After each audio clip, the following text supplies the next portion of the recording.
21 मार्च 2024। सोचिए, देश की राजधानी में एक मुख्यमंत्री जो अपने पद पर हैं, उन्हें गिरफ्तार कर लिया जाता है। इंडियन डेमोक्रेसी के इतिहास में ऐसा पहले कभी नहीं हुआ था। और ये सब हुआ क्यों? एक शराब नीति की वजह से, जिसे देश की सबसे पावरफुल जांच एजेंसियों ने करोड़ों के करप्शन का मामला बताया। लेकिन 2 साल बाद जब कोर्ट का फैसला आया तो पूरी कहानी ही पलट गई। चलिए इस पूरे मामले को परत दर परत समझते हैं, उस सोर्स के आधार पर जिसका हम विश्लेषण कर रहे हैं। तो चलिए सबसे पहले इस केस के सबसे बड़े, सबसे अजीब सवाल पर आते हैं। भला कोई ऐसा करप्शन स्कैम कैसे हो सकता है जिसमें सरकार का पैसा डूबने के बजाय सरकार की कमाई और बढ़ जाए? जी हाँ, बिल्कुल सही सुना। इस नई शराब नीति से सरकार का खजाना खाली नहीं हुआ, बल्कि सरकार ने जितना अनुमान लगाया था उससे भी 27% ज्यादा पैसा कमाया। सोर्स का तर्क है कि देश के इतिहास में शायद ये पहला ऐसा घोटाला था जहां सरकारी खजाना कम होने की जगह और भर गया। ये बात अपने आप में ही बहुत बड़े सवाल खड़े करती है ना? तो सवाल उठता है कि ये सब शुरू कहाँ से हुआ। इसके लिए हमें थोड़ा पीछे इसके पॉलिटिकल एंगल पर जाना होगा। जिस एनालिसिस को हम देख रहे हैं उसका मानना है कि ये पूरा मामला आम आदमी पार्टी के बढ़ते हुए राजनीतिक असर को रोकने की एक कोशिश थी। इस एनालिसिस के हिसाब से रूलिंग पार्टी के लिए 3 खतरे की घंटियां बजीं। पहली, फरवरी 2020, जब आम आदमी पार्टी ने दिल्ली में जबरदस्त जीत हासिल की। दूसरी, मार्च 2022, जब पंजाब में एक रिकॉर्ड तोड़ जीत मिली। और शायद सबसे बड़ी और आखिरी घंटी तब बजी जब अप्रैल 2022 में आपने ऐलान कर दिया कि वो गुजरात की सभी सीटों पर चुनाव लड़ेंगी, जो कि रूलिंग पार्टी का गढ़ माना जाता है। तो जैसे ही ये पॉलिटिकल हलचल हुई, उसके बाद कैसे शुरू हुआ आरोपों और गिरफ्तारियों का सिलसिला? चलिए सोर्स की कहानी के मुताबिक एक एक करके इन घटनाओं को समझते हैं। तो ऑफिशियली आरोप क्या लगाए गए? पहला, कि दिल्ली की जो नई एक्साइज पॉलिसी थी 2021-22 वाली, उसमें नियमों को तोड़ा गया। दूसरा, कि डिप्टी सीएम मनीष सिसोदिया ने कानून के खिलाफ जाकर फैसले लिए। और सबसे बड़ा आरोप कि इस पूरी पॉलिसी की वजह से सरकारी खजाने को 580 करोड़ रुपए का सीधा सीधा नुकसान हुआ। ये सारे आरोप चीफ सेक्रेटरी की एक रिपोर्ट पर आधारित थे और उसी रिपोर्ट के आधार पर एलजी ने सीबीआई जांच के आदेश दे दिए।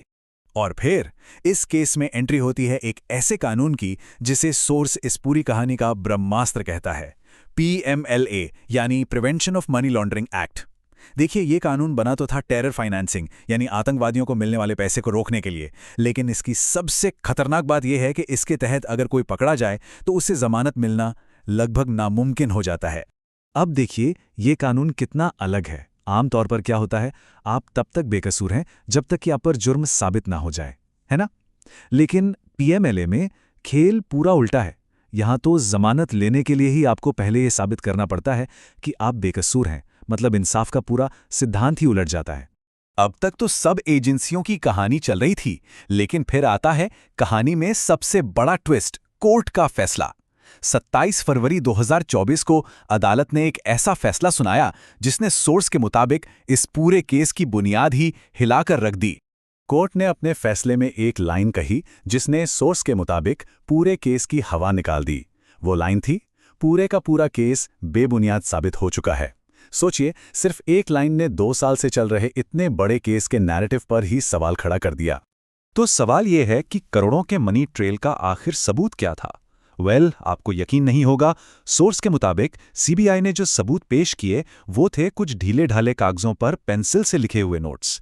जाहिर है कोर्ट ने ऐसे डॉक्यूमेंट्स को सबूत मानने से साफ इनकार कर दिया। तो अगर सबूत नहीं थे तो पूरा केस आखिर किस चीज पर खड़ा था? वो टिका था अप्रूवर्स पर। अभी अप्रूवर्स कौन होते हैं? ये वो लोग हैं जो खुद आरोपी होते हैं लेकिन बाद में कुछ छूट के बदले सरकारी गवाह बन जाते हैं। मतलब इस केस में इन गवाहों की बात में कितना दम है, इसी पर सब कुछ निर्भर था। चलिए एक मुख्य अप्रूवर की कहानी पर नजर डालते हैं। जैसा कि सोर्स में बताया गया है, नाम है शरद रेड्डी। पहले उन्हें गिरफ्तार किया जाता है। कुछ ही दिन बाद उनकी कंपनी इलेक्टोरल बॉन्ड के जरिए बीजेपी को 5 करोड़ रुपए का चंदा देती है। फिर PMLA जैसे सख्त कानून में उन्हें कमर दर्द के लिए जमानत मिल जाती है।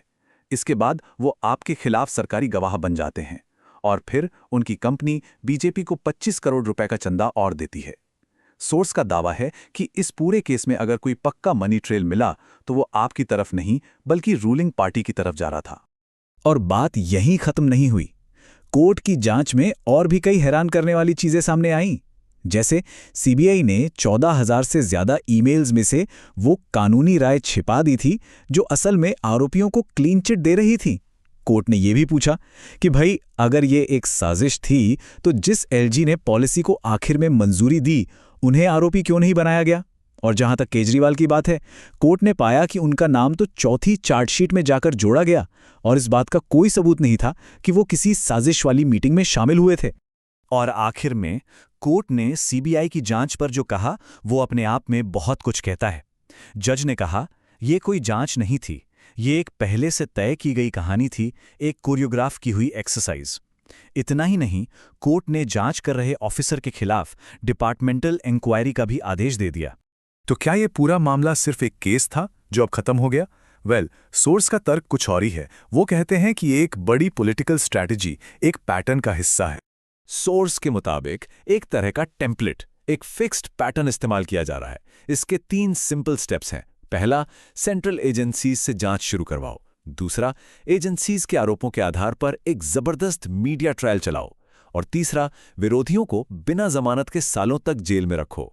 जब तक कोर्ट कोई फैसला दे तब तक तो चुनाव भी निकल जाते हैं। और यहीं पर सोर्स एक बहुत बड़ा और जरूरी सवाल खड़ा करता है जो हम सबके सोचने के लिए है। तब क्या होता है जब सिस्टम खुद ही कटघरे में आ खड़ा हो? ये एक ऐसा सवाल है जिसके जवाब का असर हमारी पूरी डेमोक्रेसी पर पड़ता है।